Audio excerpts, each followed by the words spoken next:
They said I'd never rise, but I was quietly building a revolution. Part 1. The kitchen was suffocating. Cracked linoleum floor, a flickering light bulb, and a rickety table worn by years of hard use. It was where my childhood was written in harsh whispers and sharper looks. That night, my mother's voice cut through the air like a knife. "You're a waste of space, Jamal. You'll never be anything," she said, eyes cold, voice flat. The words didn't just hurt, they broke something inside me. I looked down at my plate, the meager dinner barely touched. My stomach twisted, but I didn't say a word.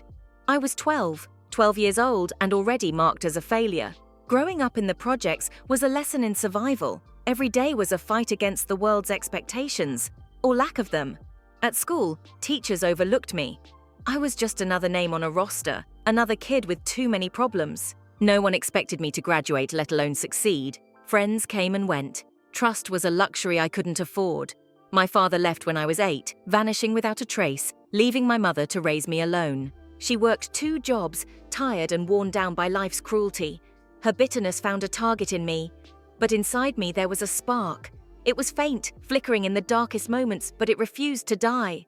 Music was my refuge. I'd scribble lyrics in a battered notebook, humming melodies that carried my pain and hope. It was the only way to speak when words failed me. At 16, I started working odd jobs, mopping floors at local stores, washing dishes, anything to help keep the lights on. Every night, exhausted, I'd sit alone and dream. Dream of a life beyond this neighborhood. Dream of a voice that could be heard. By 20, I landed a job as a janitor at a small tech startup downtown. The irony wasn't lost on me. Here I was, cleaning up messes, while the people inside built the future. But I watched, learned, and soaked in everything I could. One night, after everyone left, I stayed late and picked up an old programming book from the break room.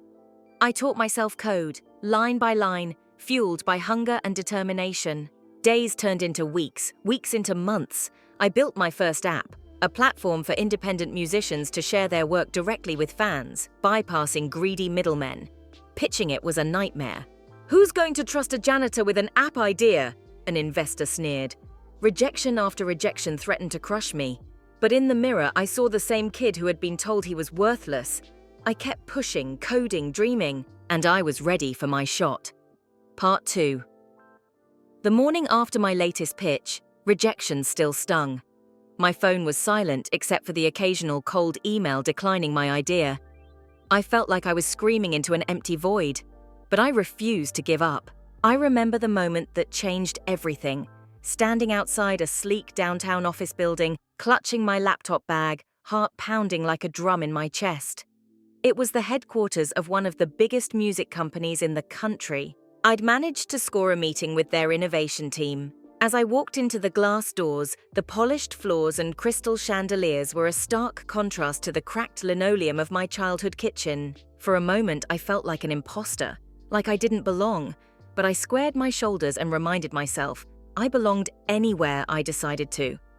Inside the boardroom, executives in tailored suits glanced up as I entered. Some looked skeptical, others curious. I set up my laptop and began my presentation.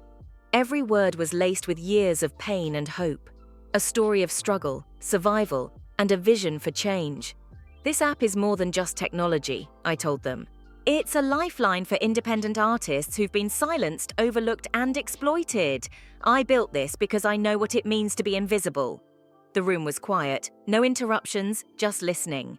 When I finished, one woman, the head of the innovation division, leaned forward. "Your story is compelling," she said, "and your product has real potential. We want to partner with you." I blinked, stunned. For the first time, someone believed in me. The partnership changed everything. Suddenly, I was no longer the janitor in the back office. I was a co-founder, a visionary, but the journey was far from easy. The boardroom became my new battlefield. Some executives doubted me, others questioned my leadership. One day, during a heated meeting, a man snapped, "You don't have the experience to lead this company." I met his eyes and replied, voice steady, "Experience comes from doing, not from your assumptions." Outside the office, my family remained distant.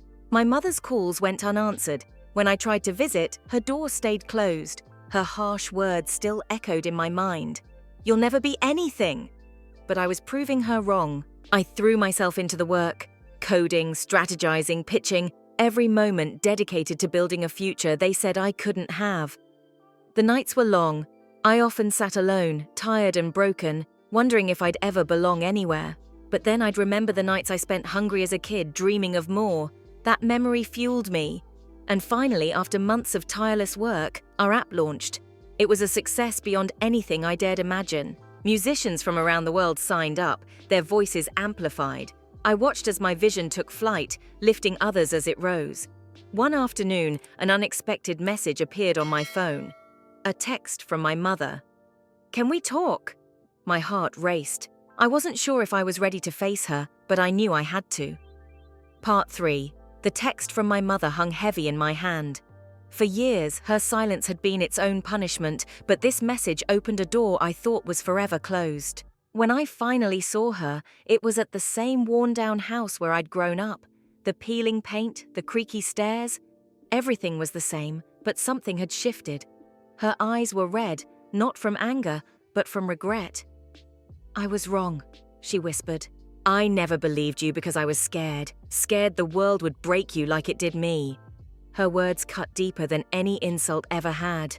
I looked at her, the woman who had both shattered and shaped me, and felt a surge of complex emotions. Anger, sadness, compassion. "I'm not the same boy you called worthless," I said quietly, "but I don't need your forgiveness. I need you to know I'm okay. I made it, against all odds." She reached out and I hesitated, but then took her hand. Outside, my phone buzzed. It was an invitation to speak at an international tech summit, a room full of CEOs and visionaries. That night, as I lay awake, I thought about the long road behind me, the hunger, the cold, the mockery, and the fierce fire that refused to die. When I stepped onto that stage months later, the crowd's applause wasn't just for a successful app or a powerful pitch. It was for every person who'd ever been told they were nothing.